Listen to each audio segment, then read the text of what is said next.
¿Cómo están, queridos hermanos y amigos? Bienvenidos a una nueva transmisión de Cultura Teológica, un espacio para reflexionar desde una perspectiva cristiana y por tanto teológica. Hoy no es un día común y corriente, hoy Cultura se engalana con la presencia del doctor Pablo Jiménez, que nos va a acompañar en esta transmisión. ¿Cómo está, doctor? Muy bien, y le envío un saludo a toda la audiencia de este podcast, esperando que en el nombre del Señor, pues, algunas de las palabritas que tengamos, sean de edificación. ¿Qué le motivó a seguir a usted el estudio de la teología y embarcarse fundamentalmente en el tema de la predicación? Su biografía dice que usted a los 16 años empezó a predicar y hasta el día de hoy no ha parado de predicar, ¿no? Bueno, el domingo pasado fue el sermón más reciente. Bueno, yo no me crié en la iglesia, yo no soy una persona criada en la iglesia, mis familiares no eran gente de fe. Mi mamá sí había tenido una experiencia de fe cuando me estaba esperando, pero después de eso se alejó de la fe porque era madre soltera. En aquel tiempo, pues las iglesias pues corrían a las madres solteras. Entonces, yo llego a la fe a los 15 años y predico mi primer sermón 2 meses después de mi bautismo, algo que yo no le recomiendo a nadie, porque fueron muchas las tonterías que dije aquella noche. Pero después de aquella noche quedaron 2 cosas claras. Una, que lo había hecho muy mal. Y segunda, que lo quería volver a hacer. Bien. Entonces, de niño yo siempre quise ser escritor. Yo siempre soñaba con tener libros, con escribir en periódicos. Me llamaba mucho la atención la locución. Pero yo no era una persona de fe, ¿verdad?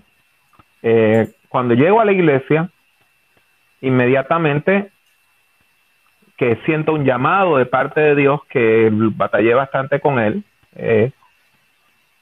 pues entonces queda claro de que yo quería tener una vida académica a la par de una vida pastoral. O sea, yo nunca he visto la pastoral y la academia como 2 cosas distintas. Son 2 experiencias que están en un continuo. Y eso se debe a que yo tuve mentores que eran así. Mi pastor era profesor universitario. Varios líderes, de los mejores líderes de mi tradición, discípulos de Cristo en Puerto Rico, eran académicos, escribían libros y eran pastores. Uno de mis profesores en el seminario fue el doctor Samuel Pagán. Y en aquel momento él era profesor en el seminario y pastor de una iglesia local. Wow. Y pues ahora ha escrito más de 40 libros. En ese sentido, cuando a mí me reciben como candidato al ministerio en mi denominación, en noviembre del 1980, me imagino un poquito antes de que usted naciera, sí. Una de las cosas que yo dije es que yo quería estudiar y yo quería escribir y yo quería producir y que yo quería enseñar a nivel de seminario. Eso cayó de la patada a mucha gente. Que bueno, este muchachito de 20 años ahí que se cree que va a ser teólogo. Pero así fue. Yo entro a la universidad a los 16 años, me graduó a los 20, entro al seminario a los 20 años y ya salgo como magíster en divinidad a los 23. Me ordena a los 24 y a los 24 empiezo mi segundo magíster en Estados Unidos y a los 25 años ya yo tenía 2 másters, 2 magísters, y entonces me fui a trabajar como misionero al Seminario Bíblico Latinoamericano, con gente como Mortimer Arias, que fue el que me reclutó, el obispo Mortimer Arias, Irene de Fulque, Roberto Fulque. Ahí conozco a Edesio Sánchez, Victorio Araya, Arturo Piedra, que era historiador, Carmelo Álvarez, que era teólogo, Juan Stam, que estaba ya medio retirado, aunque nunca se ha retirado, Plutarco Bonilla. Entonces, yo tengo 25 años cuando me estoy codeando con toda esa gente. Y regresé a Puerto Rico a los 28 años a dirigir el instituto de mi denominación y a dar clase a tiempo parcial en el seminario evangélico. O sea que yo siempre combiné ambas cosas de predicar, haber sido pastor, administrar, enseñar, escribir. Para mí es un solo ministerio. Claro. Y entonces, el área de la predicación, originalmente yo quería ser biblista. Ajá. Y me quería especializar en el Antiguo Testamento. Yo no sé cuántos libros de arqueología bíblica me leí, pero gracias a un muy mal profesor de predicación me enamoré de la predicación. Yo tomé muy pocas clases de teología práctica, que en el Seminario Evangélico de Puerto Rico no privilegiaba la teología práctica. Entonces tenía un profesor, tuve un profesor de homilética, que era un señor ya medio retirado, que hacía mucho tiempo que no se leía un libro de homilética, enseñando un modelo bastante antiguo. Entonces, cuando yo me graduó, esa fue una clase de las que tomé en el último semestre. Cuando me graduó, me doy cuenta que yo no sé nada de homilética. Yo podía predicar, pero que yo no conocía la teoría. Ahí, pues pude conseguir varios libros que estaban en remate en el seminario, y en cuestión de 4 meses me leí como 10 o 12 libros de homilética y empecé a armar mi modelo de predicación. Entonces, cuando me fui a hacer mi segundo magíster fue en Nuevo Testamento y predicación. Yo quería seguir siendo biblista y pues todavía doy clases de introducción al Antiguo Testamento, al Nuevo Testamento, y doy clases de hermenéutica, y como usted leyó, escribí un libro, comentario sobre Hebreos. Claro. Pero con cada día que pasaba, pues me afirmaba más en el campo de la predicación, de la homilética, como una persona que la expone y la predica. O sea, que la enseña y la predica también. O sea, yo creo que si usted está en el campo de la teología práctica, usted debe ser un practicante. Yeah. Porque en la teoría todo funciona. O sea, si yo no sé hacer algo, nada más sé la teoría y yo no lo hago, pues cualquier consejo que yo le voy a decir que va a quedar fantástico. Yeah. Pero cuando usted es un practicante, usted puede decir, esto yo lo traté y fracasé. Esto yo lo traté y al principio no me salió, y después de mucho trabajo sí me salió. O sea que para mí el ser un practicante es crucial para ser un pastoralista. Si usted está en el área de la teología pastoral, es crucial de que usted practique su disciplina. Si es adoración, que dirija adoración; si es educación cristiana, que sea una persona que eduque; si es una persona que está en la homilética, que predique. Para mí es crucial eso. Entonces, cuando me voy a hacer mi segunda maestría, tuve la dicha de estudiar con una de las, en aquel momento, mentes jóvenes más importantes en el mundo de la homilética estadounidense, Ronald Allen. Muy pocos de sus libros han sido traducidos, pero escribió más de 40 o 50 libros de homilética. Y pues ahí yo desarrollo un sistema bastante claro de predicación. Es el mismo sistema que básicamente he estado enseñando hasta hace relativamente poco, que estoy desarrollando un nuevo paradigma. Y entonces, lo que yo enseñaba en Costa Rica, cuando tenía 25, 26 años, es básicamente lo mismo que está en Principios de Predicación, que es mi manual introductorio a la predicación. Y yo edité la Biblia para la predicación, para la Sociedad Bíblica. Y en las primeras páginas hay un pequeño manual de homilética. Es el mismo modelo. O sea que ese modelo yo desarrollé bien temprano y ha probado ser duradero. Y todavía, cuando lo enseño, la gente responde muy bien al modelo que le presentamos. Qué bueno, doctor, que ya tiene desde jovencito ya con una trayectoria, ¿no? Y eso es fundamental, me parece, el juntarse con personas de influencia, tener esa ventaja, ¿no? De hecho, yo recuerdo haberlo conocido a usted por primera vez en una oportunidad que estaba buscando algo de Justo González en YouTube y vi que usted le hace un montón de entrevistas y ahí le conocí. Y Justo González, yo no tuve esa posibilidad que tiene usted de tener esos mentores al lado, pero debo agradecerle a Justo González que gracias a sus libros, sobre todo a sus ensayos, por lo menos a mí personalmente me hizo salir de mi fundamentalismo, porque me hizo entender que en realidad toda nuestra creencia, todo lo que nosotros pensamos que es una verdad absoluta o que nosotros decimos que tenemos la verdad, es todo el producto de la historia, ¿no?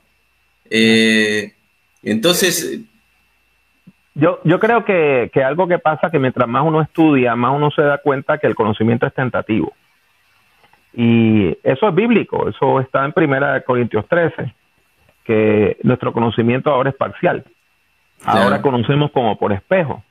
Y va a llegar un momento que no es en esta tierra donde vamos a tener un conocimiento más amplio y vamos a conocer como Dios nos ha conocido a nosotros. Pero es increíble que cuando una persona sabe muy poco, la gente que sabe muy poco están completamente convencidas de que ellos tienen la verdad 100%. Claro, exactamente. Mientras más usted estudie, más usted estudie, más usted estudie, más usted sabe, más humilde usted es con lo que usted cree que sabe. Claro, porque ahí uno se da cuenta de lo poco que sabe, ¿no? Esa sería la... Claro, o sea, porque ahí es que viene el punto, ¿verdad? Es una cosa muy sencilla, pero es una verdad donde, por ejemplo, la gente que me pone los comentarios más agudos en las redes y a veces me dicen hereje, etcétera, usted nota que no saben ni escribir.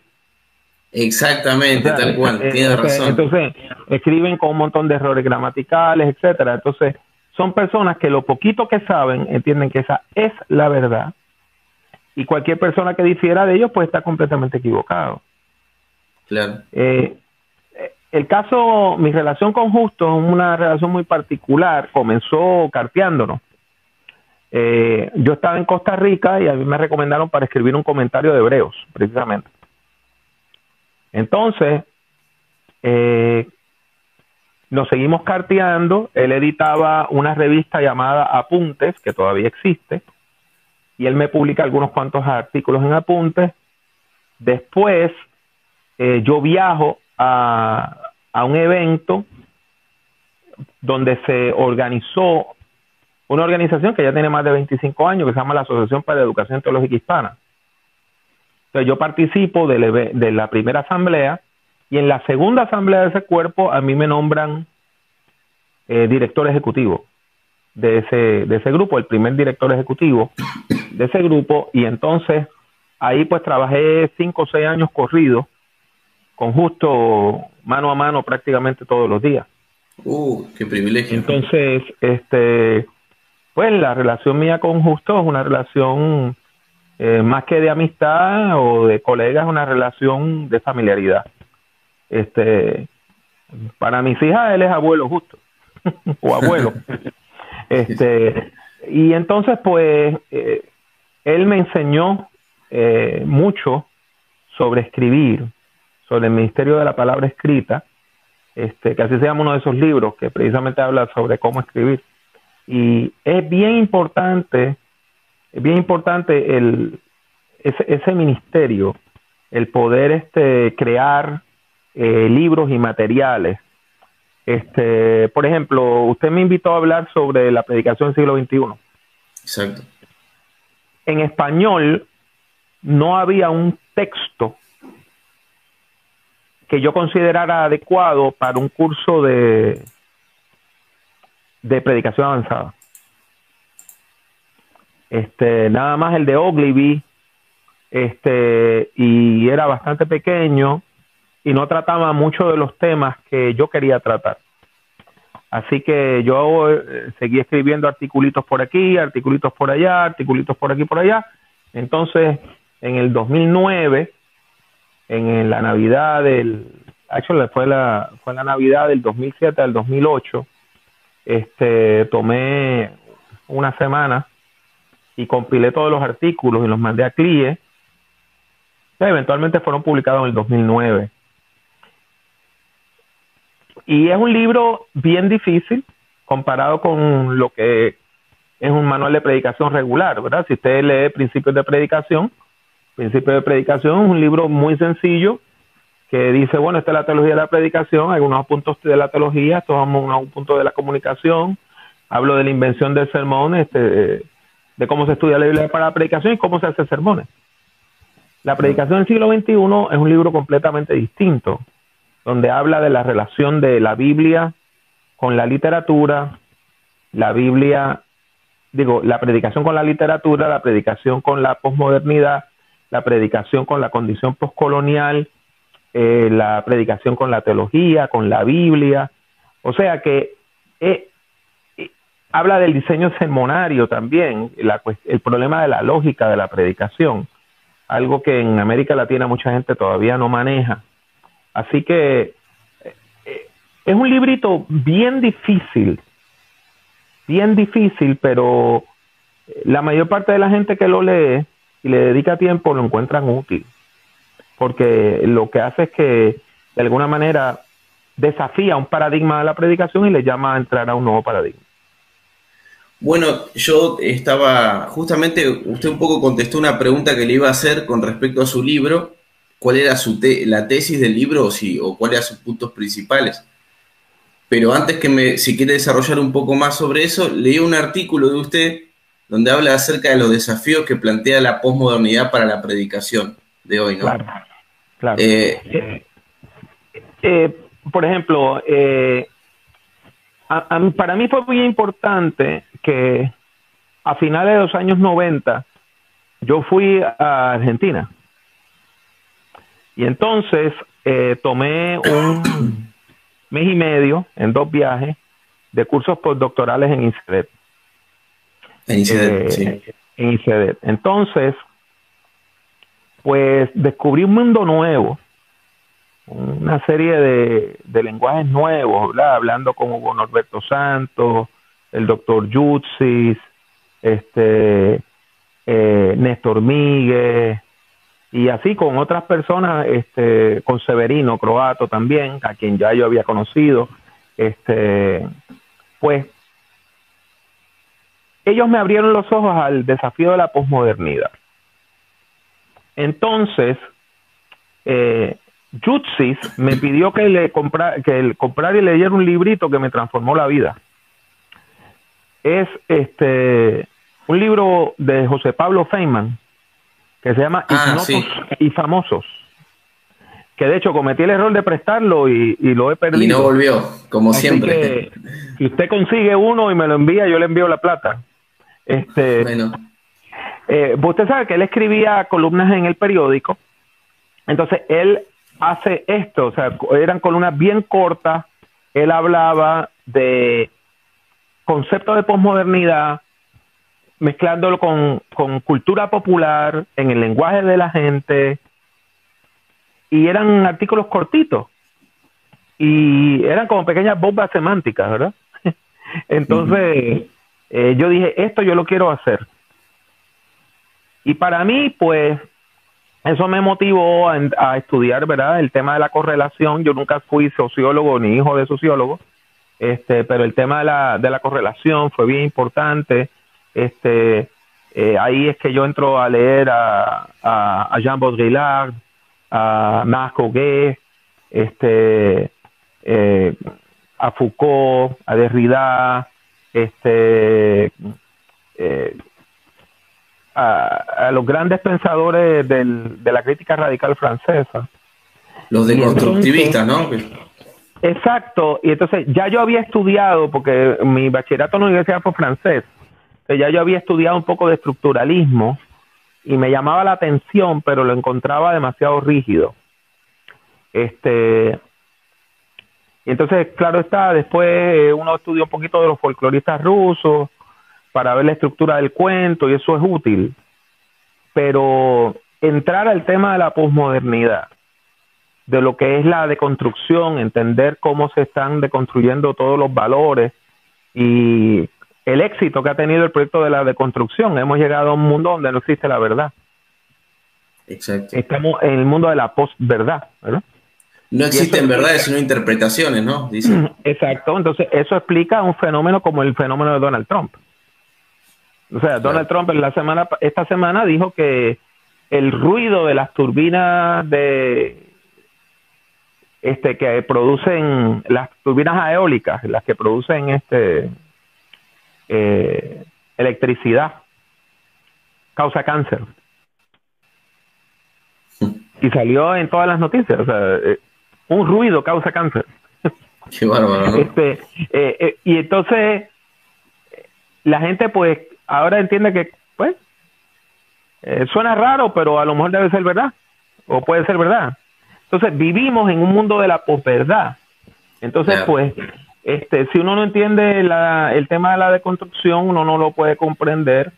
Si uno no entiende las genealogías de Foucault, pues uno no puede comprender cómo nosotros hemos llegado a un mundo donde todos los valores se han cambiado. Por ejemplo, cuando yo era niño, en el siglo pasado, una madre era una mujer que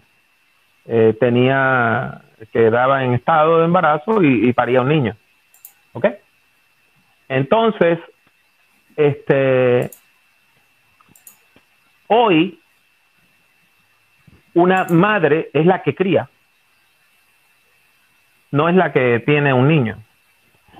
La que tiene un niño es una madre biológica. Entonces, ahí usted ve cómo en la deconstrucción se toma el concepto que estaba al centro y se manda a la periferia. Claro. Entonces, los conceptos periferales se ponen al centro. Entonces, usted tiene, ¿verdad?, una celebridad como la Kim Kardashian, que ella pues parió unos cuantos muchachos, y entonces los últimos pues ya para no afectar su salud y su figura pues lo tuvo con una madre de vientre de alquiler. Nadie dice que ella es madre y de estos y madre sustituta de los otros. Ella es la mamá. La que parió los últimos niños es la que tiene el adjetivo madre de vientre de alquiler o madre sustituta. Claro. Entonces, para mí otro tema crucial de la posmodernidad es cómo nosotros hemos perdido la capacidad de distinguir entre la verdad y la mentira. Cómo los simulacros posmodernos, hemos creado unos simulacros posmodernos donde la gente no distingue entre la verdad y la mentira. Hoy nosotros podemos crear, ¿verdad?, la gente que se dedica a los medios pueden crear reportajes falsos de prensa que parecen verdad. Claro. Y entonces usted tiene películas donde personas, celebridades del mundo de las noticias, sobre todo estadounidenses, CNN y otros, aparecen en una película hablando de algo que no existe, que es ficción. Entonces, eso es lo que ha causado el famoso fake news, la idea de que son noticias falsas y de que usted no puede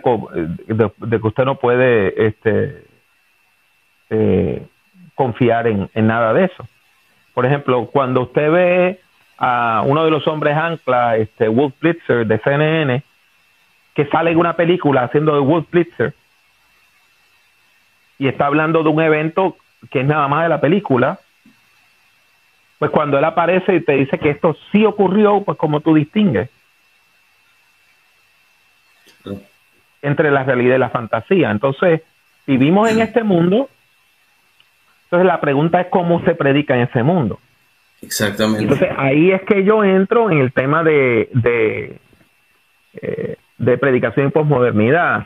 El tema del poscolonialismo es bien importante porque si usted no entiende el poscolonialismo, la condición poscolonial, no entiende lo que está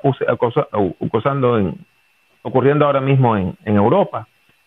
El Brexit no se entiende si usted no entiende la cuestión poscolonial. O sea, por lo que usted está diciendo, el cristiano que predica hoy debería estar bastante bien preparado en todo, por ejemplo, usted citaba algunos filósofos como Foucault, Derrida, deberíamos, los que predicamos, acceder a este tipo de pensamiento para poder entender de fondo y que nuestra predicación se contextualice, ¿no? Una cosa así. Bueno, pensar que todo el mundo se va a leer libros de crítica radical, no se lo va a leer. Eso es ilusorio. Cuando yo estaba en la universidad y estaba estudiando literatura francesa, una de mis maestras habló de que en el siglo XVII y principio del XVIII en Francia había una gente que se dedicaba a lo que se llamaba la vulgarización. Esa gente se leían a los grandes pensadores y después hacían resúmenes. Y entonces esos resúmenes se los traían a la gente en tertulia. Recuerden que no había televisión, no había radio, no había nada de eso. Claro. Y cuando yo escuché a mi maestra, a Marie, hablar de eso, yo dije, eso es lo que yo quiero hacer. Yo me quiero dedicar a la vulgarización. Entonces, claro, pues en gran parte lo que yo hice en la predicación para el siglo XXI es tomar varios de esos conceptos, dar definiciones sencillas del mismo y tratar de explicarle a la gente la importancia que tiene para el púlpito. Claro está, si usted quiere profundizar, pues ahí están las notas al calce, claro, y ahí están las referencias de los libros.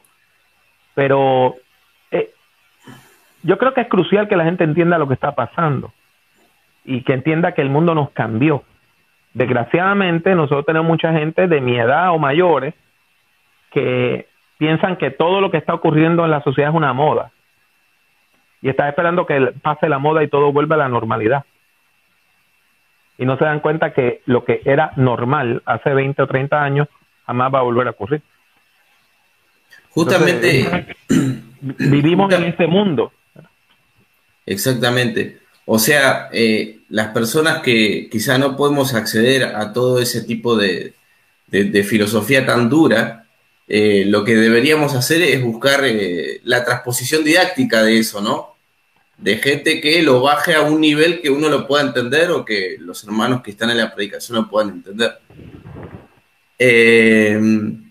Quería hacerle una pregunta que va de la mano de lo último que estaba comentando, que es, ¿cómo va en general la predicación en el siglo XXI, en el día de hoy?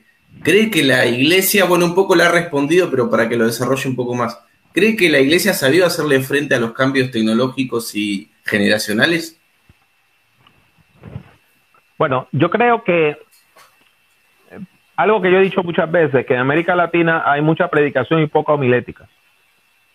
Ajá. Porque la homilética es la disciplina que estudia la predicación.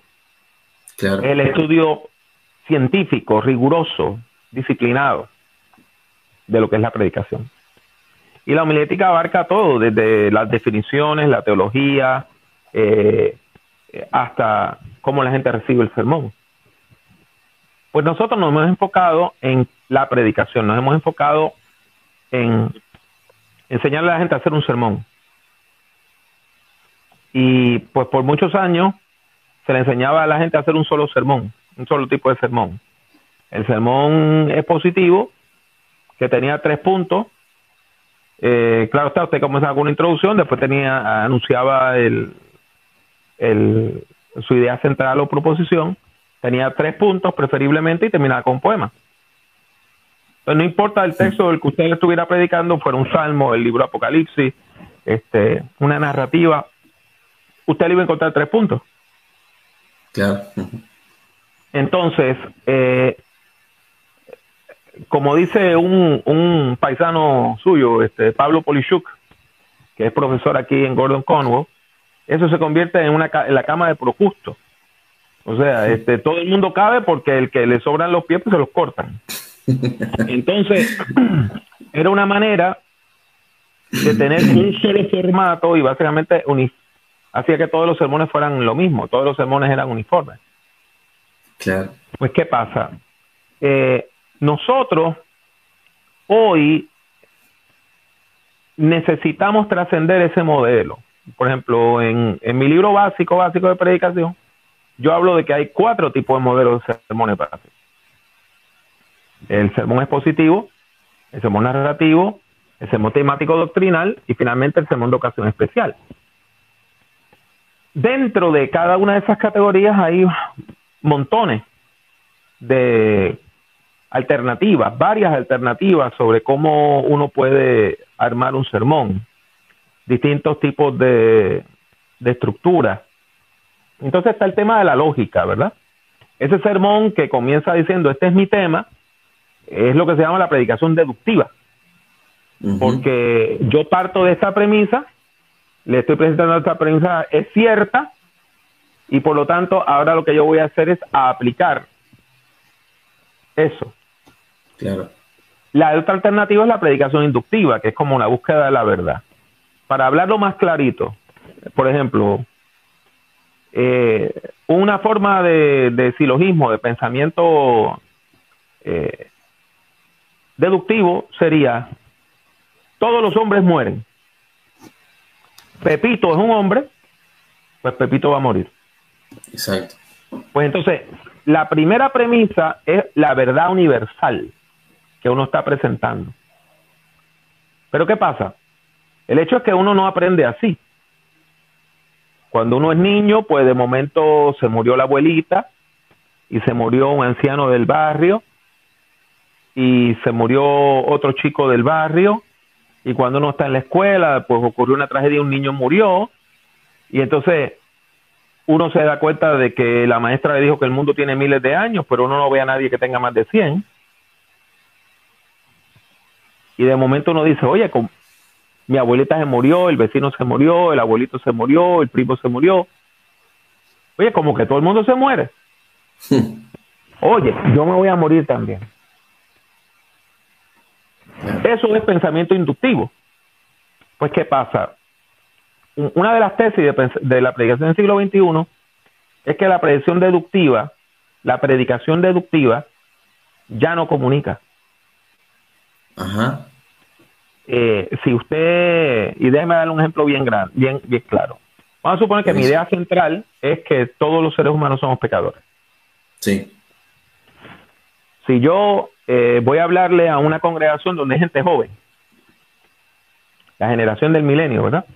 Y le digo, jóvenes, que Dios les bendiga, mi nombre es Pablo Jiménez, y hoy voy a presentarles un sermón, y mi idea central es que todos los seres humanos somos pecadores, pero Dios está dispuesto a salvar. Mire, eso va a caer como un pájaro sin alas al suelo. La gente va a decir, ¿por qué? ¿Quién es ese señor para decirme que yo soy un pecador? Estos religiosos son todos unos hipócritas, estos religiosos siempre nos están juzgando, que él sabe quién yo soy, a qué le importa en mi vida, ¿verdad? Ahora, si usted quiere hablar de ese mismo tema, una modalidad inductiva, usted puede decir, mire, yo hubo un momento que hice llorar a mi mamá y la hice sufrir. Y cuenta ese momento. Y yo estoy seguro que usted tiene un momento donde usted hizo llorar, hizo sufrir a alguien. Claro. Y que usted le hizo daño a alguien. No va a haber nadie que diga que no. Exacto. Entonces, interesante. Entonces, del mismo modo, hay momentos donde yo me echo daño a mí mismo. Y yo estoy seguro que todos ustedes, todos nosotros, en algún momento nos hemos hecho daño a nosotros mismos.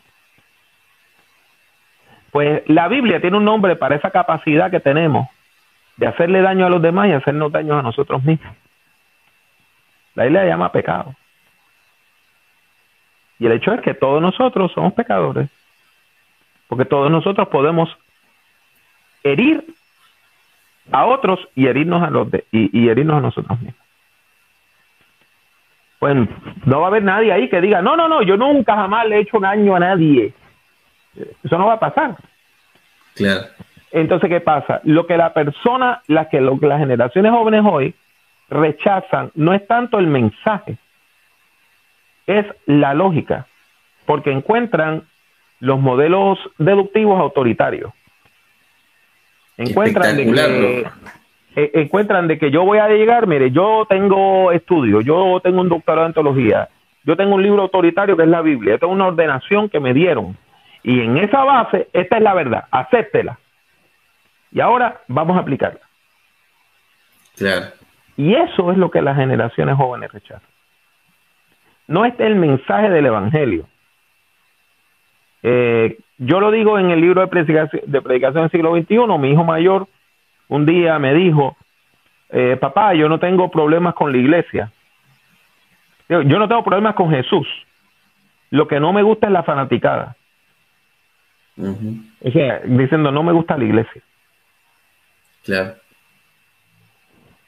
Pues pasa lo mismo, o sea, los chicos hoy admiran a Jesús. El problema no es Jesús, el problema es cuando nosotros presentamos un evangelio rígido, dogmático, donde queremos que la gente acepte las doctrinas por fe, sin entender necesariamente lo que quieren decir, y entonces ahí nos rechazan la fe, porque nos están rechazando la iglesia, porque la ven como autoritaria, machista, discriminatoria. Entonces, es el esfuerzo de poder presentar el sermón como la búsqueda de la verdad, en vez de decir, esta es la verdad y aplíquela. Es lo que se llama la predicación inductiva. Y ese es el modelo de predicación que yo más uso, y es bien gracioso porque mucha gente me escribe por YouTube y dice, oiga, pero ¿por qué usted se tardó tanto en llegar al punto? Precisamente porque yo quiero que usted haga el viaje conmigo. Claro. O sea, claro está, la persona que está acostumbrada a la predicación deductiva dice, este señor perdió el tiempo y no dijo la idea central hasta el final. Bueno, claro. Es que ese es el modelo. Yo quiero dar la idea central al final, no al principio. Porque si yo lo presento de tal manera que la gente haga el viaje conmigo, la persona que quizá iba a rechazar esa idea central al principio, de un sermón deductivo, al final de un sermón inductivo quizá pueda aceptarla. Qué buen aporte que nos ha hecho, doctor. La verdad que veo ahí que están contentos por ese aporte. Me surge una pregunta con respecto a eso. ¿Qué pasa cuando el sermón es doctrinal y que ya parte de una interpretación normativa, por ejemplo? ¿Cómo sería ahí? Pues mire, eso no cancela de ninguna manera. Eso no cancela el que se pueda presentar de una manera inductiva. Por ejemplo, esto mismo que yo le dije, de que todo ser humano es pecador, es una doctrina. Y es una doctrina ortodoxa. Todas las iglesias lo aceptan. Lo único que estamos haciendo es presentándolo en una modalidad distinta. Exacto. Eso es todo lo que está. Por ejemplo, imagínese usted el sermón como un viaje. Pues para mí la idea central es el destino. Es el aeropuerto donde yo voy a aterrizar. Claro. No el aeropuerto del cual voy a salir. Entonces el sermón tiene tres partes, como un viaje en avión. Tiene el despegue, la introducción, la travesía, que es el cuerpo del sermón, y la conclusión, que es cuando usted aterriza. Pues yo prefiero poner la idea central en la conclusión. Esa es la ciudad donde yo voy. Ese es el aeropuerto donde yo voy. Excelente. Y claro está, si yo salgo para Buenos Aires y aterrizo en Sao Paulo, pues algo estuvo mal. Claro. Pues pasa lo mismo con la predicación. Si yo digo, esta va a ser mi idea central, y al final del sermón no he presentado mi idea central, pues entonces yo hice mal el sermón. Claro. En ese sentido, para mí es crucial el que nosotros trabajemos con el tema de la predicación y presentándola como una búsqueda de la verdad. Cuando la gente hace el viaje con uno, y se da cuenta de por dónde usted pasó, y algo importante de la predicación en estos tiempos más modernos es no presentarnos como que nosotros tenemos toda la verdad. Yo creo que es importante explicarle a la gente que nosotros también batallamos para encontrar la verdad. Claro. Y que nosotros luchamos para discernir la verdad. Ese tipo de vulnerabilidad antes era vista como una deficiencia en el púlpito. Pero hoy lo que hace es que nos humaniza. antes el predicador, y digo el predicador porque tenía que ser macho, varón y masculino, era el que tenía todas las respuestas. Hoy la persona que predica, sea un hombre o una mujer, más que las respuestas, tiene las preguntas. Claro. Y hace esas preguntas y lucha con esas preguntas en la comunidad, y entonces le da voz a las ansiedades de la gente. Exacto. Bueno, muy bueno porque nos saca por ahí de un esquema estricto y por qué no decir también fundamentalista de ver la predicación, ¿no?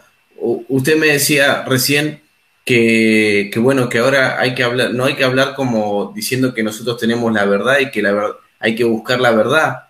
Sin embargo, muchas veces uno dice, yo estoy en busca de la verdad, y los hermanos te dicen, ¿pero qué, no encontraste la verdad?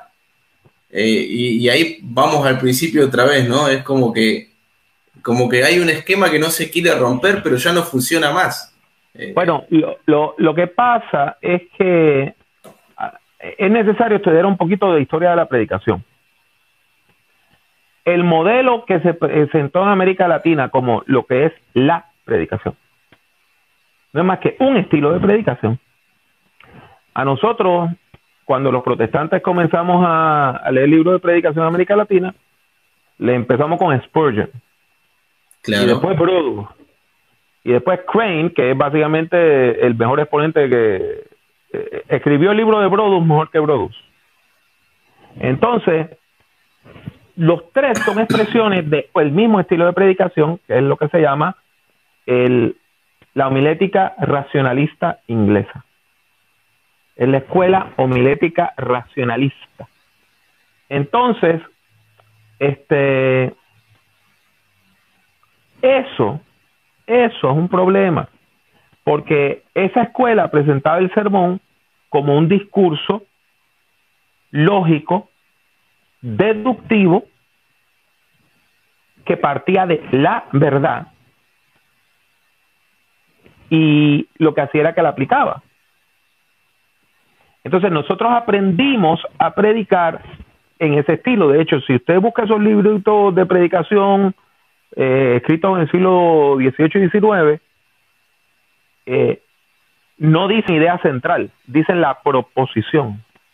Claro. Porque usted estaba proponiendo una hipótesis que usted iba a probar en el sermón. Entonces, exacto, o sea, es un paradigma que sale de la modernidad, de la idea del cientificismo, de la idea de la lógica, y la idea es que había que presentar el sermón como un discurso racional. Entonces, por eso, en muchas tradiciones, pues, la emotividad, pues, era vista como un defecto. Bueno, eso a nosotros nos enseñaban mucho de chico, eso de que las emociones eran un factor negativo. Entonces, ¿qué pasó? Entonces, ahí es que viene el pentecostalismo. Y el pentecostalismo, pues, habla de un evangelio integral. ¿Entendió eso? A mí, mi pastor me enseñó, cuando me enseñó a leer la Biblia, yo recién convertido, me dijo, mira, Pablo, cada vez que la Biblia dice ahí que Jesucristo dio pan, eso es el pan espiritual. Y dice que la gente tenía hambre, es la gente pecadora que necesitaba de Jesucristo. O sea, todo era una interpretación alegórica. No había pan de verdad, todo era pan espiritual. Y todo tenía que hacerse decentemente, con orden y sin emociones. Pues en el pentecostalismo se habla de la sanidad divina. Entonces se toma el cuerpo en realidad, en serio. Se toma el cuerpo en serio. Se toma el hambre en serio, se toma la sed en serio, se toma la pobreza en serio. Claro. Y se toman las emociones, porque nosotros somos seres racionales, pero tenemos emotividad. Una de las cosas lindas de la posmodernidad es que la posmodernidad nos permite ahora expresar sentimientos otra vez. Claro. Y por eso es que yo les repito, o sea, ese modelo racionalista inglés no comunica, y mucho menos en América Latina, porque al ser un modelo autoritario, era un modelo colonial. Exacto. Entonces, nosotros estamos ahora en un mundo postcolonial. Y por eso es que las minorías más grandes en Estados Unidos somos los latinos. En Estados Unidos se vende más salsa de comida mexicana que ketchup. Usted va a Inglaterra ahora mismo y la cantidad de personas de la India, personas con piel oscura, árabes. Bueno, el alcalde de Londres es árabe, es musulmán, mejor dicho. Pues todo eso vieron en una condición postcolonial. Pues entonces, ¿cómo nosotros vamos a seguir predicando? Como cuando hace 150 o 200 años usted estaba ahí porque la reina de Inglaterra o la reina de España permitió que usted estuviera ahí. Y usted predicaba no solamente en nombre de la iglesia, sino también en nombre de la reina o del rey. Ese tipo de predicación autoritaria, hoy la juventud la rechaza como la plaga. Excelente, muchas gracias, doctor. La verdad que nos ha refrescado el pensamiento con respecto a la predicación. Y ahora para ya ir terminando y aprovechar estos últimos minutos, me gustaría hacer unas preguntas puntuales que quizá algunos de los que nos están mirando tengan para hacerle a usted, preguntas muy concretas de la práctica concreta de la predicación. Por ejemplo, ¿qué consejo usted le daría a un joven que recién comienza a transitar el ejercicio de la predicación en su iglesia local? ¿Qué consejo le daría a ese joven? Pues mire, hoy el mundo se ha transformado y tenemos ahora unas capacidades educativas tremendas. Por ejemplo, mi hija mayor está en la universidad. Un día yo la estoy llevando a la universidad en el auto y me dice, mira papá, ayer en la clase de ayer nos estuvimos hablando de cuando anunciaron la muerte del presidente Kennedy. Y yo le dije, bueno, yo nada más tenía 3 años y le empiezo a decir lo poco que sabía y de momento me di cuenta de lo tonto que soy. Le dije, mira, agarra mi teléfono, ve a YouTube y en 2 minutos ella estaba viendo a Walter Cronkite en blanco y negro anunciando la muerte de Kennedy. Entonces, ¿para qué se lo voy a explicar si lo puede ver? Pues le voy a decir lo mismo. Yo, a mí siempre me llamó la atención la radio y ahora estoy en la nueva radio, que es el podcasting, ¿verdad? Entonces tengo un podcast que se llama Prediquemos. Se consigue en iTunes, en Apple Podcasts, en Stitcher, en Podcast Nation, ¿verdad? En todos los sistemas de podcast. Y ahí usted ya vamos por casi 60 programas en un año y entonces hay teoría y práctica de la predicación, hay artículos sobre liderazgo, sobre teología pastoral. Este mes pues todo va a ser sobre Semana Santa. Si usted va a mi página personal, drpablojimenez.com, doctor abreviado con las letras DR, drpablojimenez.com, vaya a la parte de homilética y va a encontrar todo un curso de homilética en vídeo, gratuito. El podcast es gratis también. Entonces, tengo videos sobre teología de la predicación, comunicación, el desarrollo del estudio bíblico para la predicación y todos los distintos elementos, los rudimentos, el bosquejo, los tipos de sermones, cómo se presenta el sermón. Entonces, en YouTube, en mi página en YouTube, hay más de 800 sermones. Más de 800 sermones. Entonces, esos mismos videos también están en YouTube.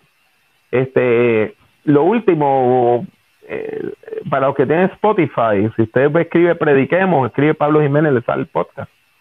Entonces, lo bueno es que ahora usted puede ver las conferencias, las puede escuchar. Están en video, están gratuitas, puede verlas, darle para atrás, volverla a ver. Entonces, hoy hay tenemos una capacidad tremenda de educarnos a la distancia. Así que todos esos son recursos gratuitos. Les repito, mi podcast, Prediquemos, mi página personal, que es drpablojimenez.com, y nuestro canal de YouTube, que también se llama Dr. Pablo Jiménez. Muchas gracias, doctor. Y lo último, para ponerle un toque ahí de dramatismo hacia el final, a modo de síntesis, ¿cuál es el futuro de la iglesia si realmente no toma en serio la importancia de comunicar bien el mensaje cristiano? Bueno, Dios no se va a quedar sin testigos en el mundo. Dios siempre va a tener testigos. Si la iglesia tradicional está tan enamorada de su pasado que no puede adaptarse a predicar en el nuevo milenio, pues la iglesia tradicional va a morir y Dios va a levantar una nueva iglesia. Eso es así de sencillo. O sea, nosotros no nos podemos creer que somos más que nadie. Cuando nosotros nos creemos indispensables para Dios, lo que hicimos fue que hemos sembrado la semilla de nuestra propia destrucción. Si usted va al libro de Primera de Reyes, después que Elías tiene la gran victoria sobre los 450 profetas de Baal, Jezabel, la esposa del rey Acab o Ahab, dependiendo de la traducción bíblica que esté leyendo, lo amenaza y dice: te voy a matar. Él se deprime, sale huyendo, se va a caminar, Dios lo rescata y le dice que vaya al monte Oreb a esperarlo. Entonces, hay una experiencia tremenda y pasan varias manifestaciones, pero Dios no estaba en ellas. Finalmente viene un viento muy agradable, suavecito, y ahí era que estaba Dios. Entonces Dios le pregunta a Elías: ¿qué tú haces aquí? Y el discurso de Elías hay que leerlo con cuidado, porque él dice: he sentido un vivo celo por Jehová, porque han matado a todos tus profetas, todo el pueblo te ha abandonado, y yo soy el único profeta que te queda. Y entonces Dios, en la paciencia que tiene con nosotros, dice: bueno, Elías, por segunda vez, dime, ¿qué tú estás haciendo aquí? Y Elías le dio el mismo discurso. Pues cuando usted sigue leyendo, pues la respuesta de Dios es que: mira, vas a bajar de aquí, vas a unir a fulano como el nuevo rey de Siria, a mengano como el nuevo rey de Israel, y vas a ir a tal ciudad, hay un chico que se llama Eliseo, y lo va a ungir para que sea profeta en tu lugar. Dice: y para que sepas, tú dices que no me queda nadie, me quedan 7,000 que no han doblado su rodilla. Amén. Pues si la iglesia está tan enamorada de su pasado, está tan enamorada de los modelos homiléticos que aprendimos anteriormente, que le dice a Dios: bueno, Señor, me tienes que salvar y cuidarme, porque yo nada más nosotros te quedamos, pues el Señor probablemente nos va a decir: ok, quedas despedido, vete y unge a fulano que va a ser profeta en tu lugar, y me quedan 7,000 que no han doblado sus rodillas ante Baal. Amén. Gracias, doctor. Muchas gracias, y esperamos no ser esos que quedan despedidos. Esperamos introducirnos y empezar a predicar, como decía usted, de manera inductiva, ¿no? Le agradecemos, doctor, por haber darnos, porque nos dio de su preciado tiempo, y a la vez también refrescó nuestras ideas acerca de la predicación. Así que le agradecemos, saludamos a todos los hermanos que han estado viendo el vídeo, luego va a quedar grabado, y bueno, esperamos que no sea la última vez, hermano, esperamos en algún momento que nos instruya otra vez. Así que bueno, le agradecemos. Sí, dígame. Mi placer, y un saludo de nuevo a todas las personas que se han quedado hasta el final para oírnos, y una vez más, 1000 gracias por esta oportunidad. Gracias a usted. Así que bueno, queridos hermanos, hasta la próxima, que el Señor les bendiga. Amén, amén.